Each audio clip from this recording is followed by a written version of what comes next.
pakai Allah, andalkan Allah, berserahlah kepada Allah dalam urusan kita, sepele apapun. Bukankah Nabi mengatakan, mintalah kepada Allah walaupun cuma garam? Masak, aduh garam habis, Allah garam, gitu. Saya dulu ketika sempat dulu ikut jamaah tablik ketika saya masih SMA, ada satu hal yang saya belajar dari jamaah tablik waktu itu tentang nggak boleh minta sama manusia. Jadi kita kalau jamaah tablik itu makan kan di talam gitu ya, makan bareng-bareng rame-rame gitu, satu talam ada 5 orang. Nah, yang petugas khidmatnya membagi-bagikan lauk setelah nasinya ditaruh di talam, kemudian lauknya dibagi-bagiin.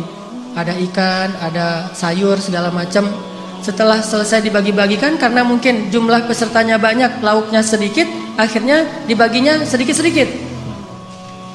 Pas kita lagi makan, ikannya habis, maka kalau pengen minta tambahan ikan, nggak boleh minta kepada petugas, mintanya ke Allah. Jadi itu SOP di jamaah tablik yang dulu saya pernah ngalamin.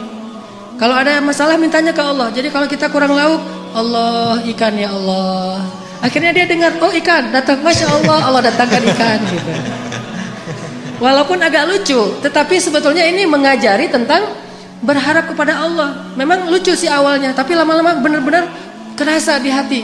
Begitu kurang sedikit, Allah ini sayurnya kurang sedikit ya Allah, maaf ya Allah. Akhirnya datang sayur, masya Allah, alhamdulillah gitu. Sampai ada teman yang lagi masak dan dia emang chef yang udah hijrah, kemudian ikut kayak jamaah tabligh gitu. Masakannya enak. Teman-teman yang lain nanya, ini cara masaknya gimana kok enak banget? Oh gampang masaknya. Gimana? Siapkan sayur segala macam, udah gitu masukkan ke dalam air, setelah itu beri garam sedikit, kemudian minta kepada Allah, ya Allah kasih enak ya Allah. Nanti Allah kasih enak. Ternyata tipsnya adalah minta kepada Allah, walaupun dia mungkin punya bumbu rahasia, tapi dia nggak mau bicara tentang asbab, dia mau bicara tentang hakikat. Minta sama Allah buat enak, sehingga Nabi mengatakan, mintalah kepada Allah walaupun cuma garam. Mintalah kepada Allah walaupun cuma garam. Bercermin habis mandi, aduh ya Allah jerawat, gimana ya biar ini hilang? Minta sama Allah jerawat, minta ke Allah untuk dihilangkan. Siapa ada sahabat yang penyakit kulit terus minta kepada Allah dihilangkan? Tabi'in maksudnya. Uwais Al-Qarani yang menggendong ibunya kemana-mana. Dia punya penyakit kulit di seluruh tubuhnya, terus dia berdoa, ya Allah hilangkan penyakit kulit saya, sembuhkan saya, kecuali sebagian kecil saja di bagian pusar. Jadi ada syarat buat dia dalam berdoa, hilangkan semuanya kecuali sebagian di perut. Kenapa? Supaya kalau saya lihat bekas sakit di perut ini, saya teringat dengan nikmat bahwa Engkaulah yang menyembuhkan. Tiba-tiba sembuh semuanya kecuali di bagian perut. Sehingga Nabi berkata, sesungguhnya sebaik-baik tabi'in adalah Uwais Al-Qarni. Padahal Nabi nggak pernah ketemu Uwais, tapi tahu namanya dan memberi berita tentang dia. Ini mungkin satu-satunya tabi'in yang disebut namanya oleh Nabi. Nggak ketemu tapi kenal. Mukjizat. Sebaik khairut tabi'in Uwais Al-Qarni. Sebaik-baik tabi'in Uwais Al-Qarni. Kalau kalian sempat temuilah dia, ciri-cirinya dia punya bekas penyakit kulit di perutnya. Dia orang yang tidak dikenal di negerinya. Dan mintalah doa dari dia, sesungguhnya doa Uwais tidak ditolak oleh Allah Subhanahu wa taala. Jadi masalah sepele apapun minta sama Allah. Makanya dalam Islam kita mengenal doa sehari-hari. Mau keluar, bismillahi tawakkaltu 'alallah, la haula wala quwata illa billah. Tambah dengan doa syafaat. Mau makan, bismikallahumma amutu wa ahya. Salah. Jadi tidur gitu.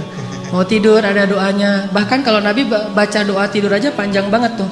Allahumma alja'tu dhahri ilaik wa fawattu amri ilaik, dan seterusnya dan seterusnya. Amantu bi kitabikal ladzi anzalt wa bi rasulikal ladzi arsal bismikallahumma amutu wa ahya. Mungkin kalau kita nggak hafal, ya udah bismillahirrahmanirrahim aja gitu. Standar lah ya. Kemana-mana bismillahirrahmanirrahim, la haula wala quwata illa billah. Pokoknya ada masalah apapun libatin Allah. Kalau bahasa sosial media, jangan lupa nge-tag Allah. Jangan lupa nge-mention Allah. Gimana nge-tag Allah sama nge-mention Allah? Teman-teman pernah nggak diundang makan sama atau diajak makan sama temennya, ditraktirin makan, udah gitu foto-foto karena ternyata tempat makannya itu cozy, instable, layak untuk di selfiein gitu. Wah ini tempat makannya cozy banget nih, selfie yuk, selfie gitu ya. Udah selesai selfie, udah gitu kita posting. Selfie-nya sama siapa? Bareng dengan temen yang nraktirin kita. Setelah selesai selfie kita posting. Etis nggak kalau kita posting tapi kita nggak nge-tag orang yang mentraktir kita? Nggak etis ya? Pasti kita di captionnya tuh nulis, alhamdulillah hari ini makan enak di tempat yang cozy banget, makasih ya buat siapa gitu kan, yang udah nraktirin saya, kan gitu nge-tagnya.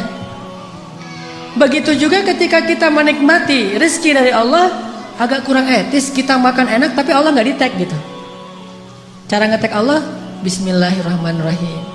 Allahumma barik lana fima razaqtana. Alhamdulillahilladzi at'amana hadza wa razaqnahu min ghairi haulin minna wala quwwah. Kita nge-tag Allah, ini nikmat dari Allah, ini nikmat dari Allah. Itu baru etis. Kita ngeposting banyak nikmat tapi Allahnya nggak di-tag. Ke manusia aja nggak enak, apalagi kepada Allah. Kalau nge-mention Allah, ada sesuatu yang indah, Masya Allah, Subhanallah, Allahu Akbar dan segala macam. Jadi setiap kali ngelihat sesuatu yang keren, kita mention. Kayak kita lagi ngelihat sesuatu yang viral di sosial media, akhirnya karena ini bagus banget videonya, inspiring, lucu, kece gitu, akhirnya kita mention ke teman kita, lihat yang ini, di mention @fulan, gitu kan ya. Maka setiap kali kita ngelihat sesuatu dari ciptaan Allah yang kece, yang keren, yang luar biasa, harusnya kita mention Allah, Masya Allah. Jadi kalimatnya tuh seolah-olah Masya Allah, Subhanallah, Alhamdulillah, aja terus. Karena kita ingin menghargai Allah. Ini artinya melibatkan Allah. Siapa yang melibatkan Allah dalam urusannya, maka Allah akan tambahkan kebaikan dan keberkahan. Fadhkuruni azkurkum ana inda dhanni abdi bi. Ingat aku ingat kalian, dan aku tergantung prasangka hambaku kepadaku.